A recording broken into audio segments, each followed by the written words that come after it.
Halo para pecinta catur Indonesia, kembali lagi di Tarigan Catur Channel. Kali ini Tarigan Catur akan menampilkan partai sangat menarik yang Tarigan Catur beri judul Lawan Auto Menyerah. Taktik windmill, Jan Krzysztof Duda sukses tumbangkan Sergei Karjakin.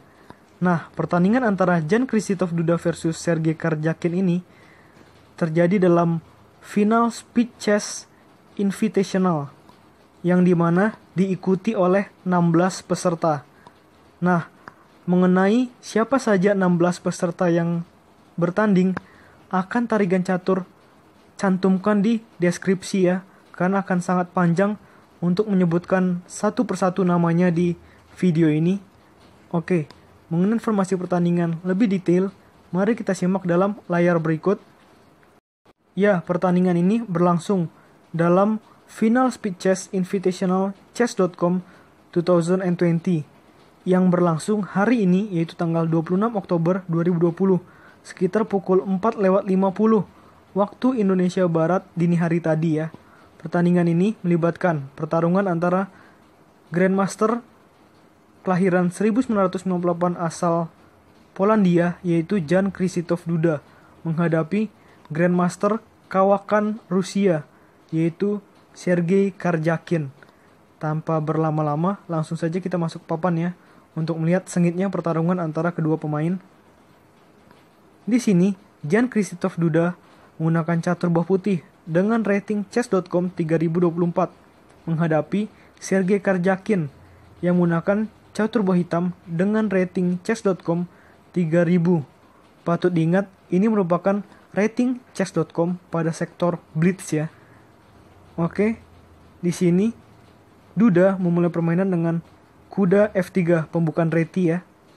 Pion D5, pion C4. Ini langkah yang cukup bagus dari Duda karena ingin menggoyang posisi pion hitam yang ada di petak pusat.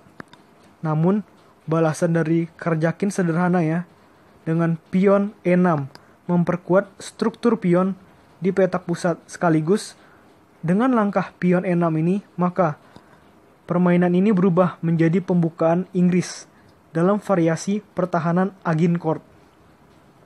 Pion E3, kuda F6, kuda C3, gajah E7 untuk persiapan rokade sayap raja atau rokade pendek ya. Pion B3, rokade pendek oleh hitam. Gajah B2, akhirnya Venceto gajah, dan pion B6, hitam juga membalas dengan persiapan Venceto gajah. Dan di sini putih melakukan langkah kejutan dengan benteng menuju G1. Artinya apa? Di sini kemungkinan besar putih tidak akan melakukan rokade, karena di posisi sayap menteri juga masih ada menteri ya yang menghalangi raja untuk rokade panjang. Jadi di sini apa balasan dari hitam? Pion C5, pion G4, langsung melaju ya, pion menuju G4 dan ingin langsung membongkar pertahanan sayap raja dari Sergei Karjakin. Kuda C6, pion G5 maju terus dengan tempo mengancam kuda hitam. Kuda hitam pindah ke petak E4, langsung saja kuda putih pukul kuda hitam di E4, pion pukul kuda putih di E4. Kuda E5, kuda pukul kuda di E5, dan gajah pukul kuda di E5. Gajah pukul pion di G5. Ini adalah langkah yang sangat fatal dari Sergei Karjakin. Ini adalah awal mula dari mengapa Sergei Karjakin terkena taktik windmill dari Jan Krzysztof Duda. Di sini menurut analisa komputer, selain langkah gajah pukul G5, ada langkah yang lebih baik, yaitu dengan melakukan langkah pion F6. Dalam posisi seperti ini jelas ya, maka hitam masih memiliki banyak kemungkinan untuk remis ataupun menang, karena serangan dari putih sudah mulai ternetralisir. Namun apalah daya, di sini hitam melakukan langkah gajah pukul pion. Ini langsung saja terkena serangan bertubi-tubi dari Duda. Di sini Duda melakukan apa? Dengan menteri menuju G4. Langsung ya. Benteng dan menteri putih menyerang 2 kali gajah hitam. Dan juga ada ancaman skakmat di petak G7 yang dimana sudah ada benteng dan menteri dan juga gajah putih yang siap untuk menghancurkan pertahanan Sep Raja dari Sergei Karjakin. Dan di sini Sergei Karjakin melakukan langkah gajah menuju F6. Ini juga adalah langkah yang sangat buruk ya. Karena jelas dalam situasi seperti ini maka balasan dari putih atau Duda simpel saja dengan mengorbankan menterinya. Menteri pukul pion skak. Di sini terpaksa ya.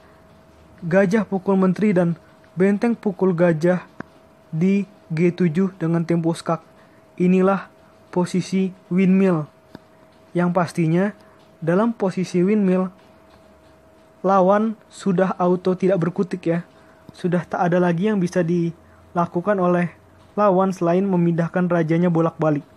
Di sini raja pindah ke H8, benteng pukul pion di F7, lalu ada tempo skak dengan gajah putih. Raja pindah lagi ke G8. Lagi benteng kembali ke G7 skak. Raja cuma bisa ke H8 dan benteng pukul pion di A7 dengan tempo skak lagi. Raja pindah ke G8 dan di sini putih tidak mau memakan benteng hitam yang gratis, melainkan lebih memilih opsi lain dengan kembali benteng G7 skak. Setelah raja pindah ke H8, coba pecinta catur sekalian tebak langkah apakah yang dilakukan Jan Krzysztof Duda yang membuat Sergei Karjakin langsung menyerah. Langkah ini merupakan langkah out of the box ya. Jika para pecinta catur sekalian dapat menemukan, berarti skill permainan catur pecinta catur sekalian sudahlah bertambah. Langkah apakah yang dilakukan oleh Duda? Ya, betul sekali. Duda melakukan langkah benteng pindah ke G6 dengan tempo skak dari gajah putih terhadap raja hitam. Di sini jelas hitam pasti menyerah karena raja hitam sudah tak bisa tak bisa berpindah lagi, sehingga langkah terbaik di posisi ini oleh hitam adalah dengan mengorbankan benteng ke petak F6. Dan di sini gajah pukul benteng dengan tempo skak dan ini ya, garpuan terhadap raja dan menteri. Jadi otomatis di sini menteri sudah pasti hilang. Raja lagi-lagi tak bisa bergerak. Di sini harus menteri pukul gajah dan benteng pukul menteri. Kita lihat 2 benteng versus 1 benteng dan juga pion putih masih ada 7 ya.